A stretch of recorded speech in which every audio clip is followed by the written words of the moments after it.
Основното јавно обвинителство води истражна постапка против екс-директорката на Домот за деца без родители и родителска грижа Ристенка Атанасова, која се сумничи за сторен материјално-финансиски криминал. Таа се товари за злоупотреба на службената положба и овластувањето, а од тој ја вела дека веќе е извршено економско вештачење во Домот, со која Атанасова директоруваше 8 години.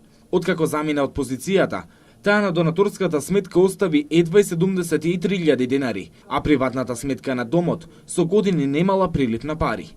Новата директорка Сонја Стамевска вели дека сега донаторската сметка има 3 пати повеќе пари, а на приватната сметка се слеале 200.000 денари. Освен екс-директорката, во постапката на обвинителството е офатено уште едно лице за помагање при извршување кривично дело. По незиното заминување се отвори прашањето каде завршувале парите од илјадници донации кои се слеваа во Домот 11 октомври, во време кога Министерството за труд и социјална политика констатира дека Домот е потенцијално опасно за ширење заразни болести со лоша санитарно-хигиенска состојба и предложи привремено затварање на објектот. Новата директорка Сонја Стамевска вели дека е изгубена довербата кај донаторите, но не сакаше да коментира за постапката на ОЈО.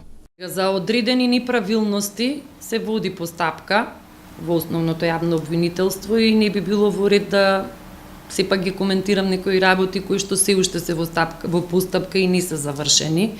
Нехуманите услови во кои со години живеа штитениците на Домот за деца без родители и родителска грижа 11 октомври се менуваат кон подобро. Обнова на инвентарот нема, но санирање на штетите кај постојниот има. Стамевска, која една година раководи со Домот, вели дека работи на тоа да се врати довербата кај јавноста, дека нивните донации се трошат за потребите на штитениците и Домот.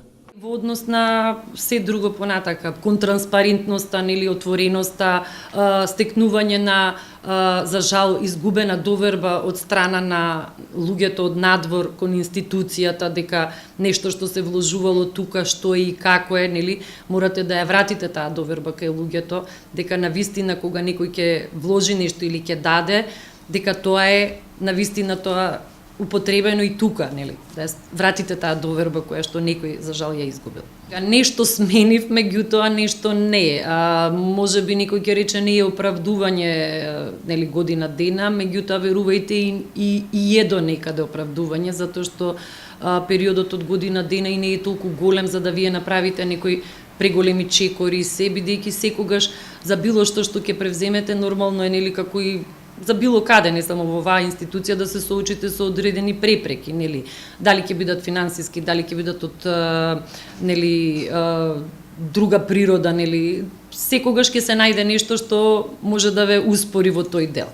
Но мислам дека се трудев за да некои работи бидат малце поинакви, да се види тоа дека нели се работи и дека се вложува и дека сака да се направи пред се за да, нели, децата имаат што подобри услови и да имаат што подобар приод во однос на, да речеме, професионалниот дел, нели, стручноста која што ќе се даде, нели, во однос на грижата кон самите корисници.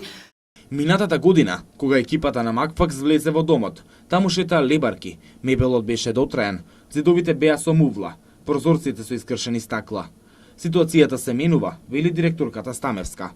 Има подобрување во однос на тој дел, да речеме, особено во хигиената, во однос на обновувањето на, како што рековте, инвентарот. Значи имаше одредени зафати, со тоа што ви кажав, нели, повторно ќе повторам, дека не правевме некои огромни зафати токму поради процесот на деинституционализација. Екс-директорката на Домот Ристенка Атанасова остана недостапна за коментар.